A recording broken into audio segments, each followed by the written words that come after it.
कौन कहता है आसमान में छेद नहीं हो सकता, एक पत्थर तबीयत से तो उछालो यारो।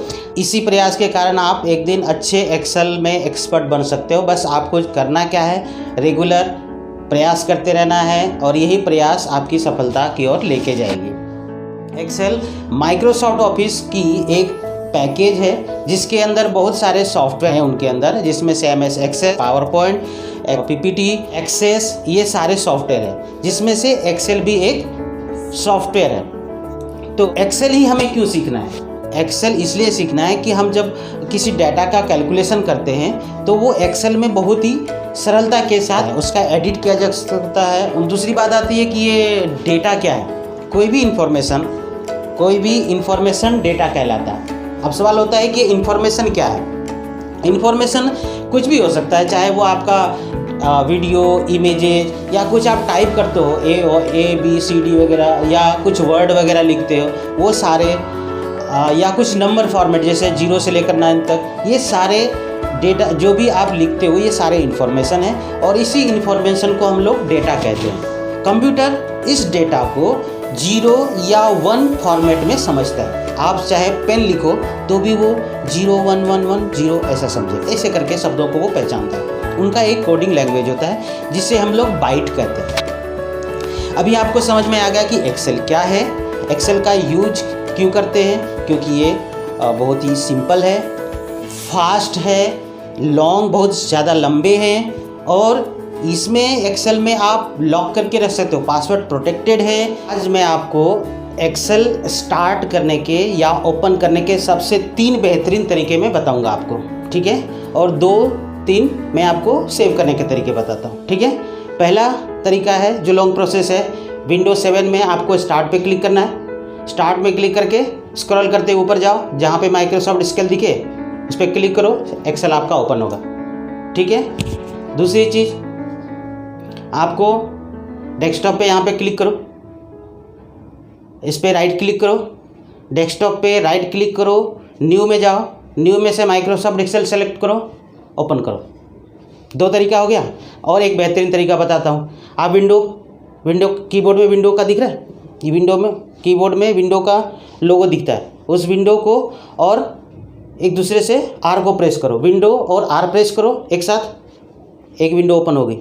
उस विंडो में आप एक्सेल लिखो, एंटर मारो, एक्सेल ओपन हो गया। कितना आसान तरीका है। कौन सा तरीका आपको अच्छा लगा? तीसरी वाली तरीका मुझे ही मालूम था आपको तीसरी तरीका ही अच्छा लगा। विंडो प्लस R प्रेस किया, एक्सेल लिखा, एंटर मारा, 3 तरीका, ज़बरदस्त तरीका आपको मिल गया शॉर्टकट। अब मैं सेव करने का तरीका बताता हूँ। सेव करने का तरीका क्या है? शॉर्टकट तरीका, कंट्रोल प्लस एस डेस्कटॉप आपका फाइल सेव। दूसरा तरीका है, फाइल में जाओ, फाइल में से सेव को सिलेक्ट करो, क्लिक करो, आपको डेस्टिनेशन पूछेगा कहाँ पे सेव करना है, उस जगह पे आपके सेव करो। कंप्यूटर में सेव करना है, डेस्कटॉप पे सेव करना है, जहाँ सेव करना है सेव करो। कितना अच्छा तरीका है, दिमाग में बिठा लो। सेव करने के लिए कंट्रोल S शॉर्टकट की है और ओपन करने के लिए आपको विंडो प्लस R में एक्सेल टाइप करना है, ओपन करना है, ठीक है। अब चलिए मैं आपको बताता हूँ कि एक्सेल दिखता कैसे है।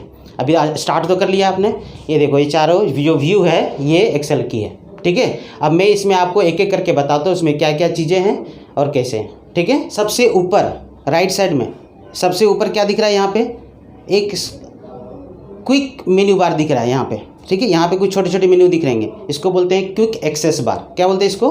क्विक एक्सेस बार, ठीक है। ठीक मेरे सीधे बीच में देखो यहाँ पे जो लिखा हुआ है इसको बोलते हैं टाइटल बार। क्या बोलते हैं इसको? Title bar. हाँ, यहाँ पे जिस आपका जो सीट होगा उसका यहाँ पे नाम लिखा हुआ है, ठीक है।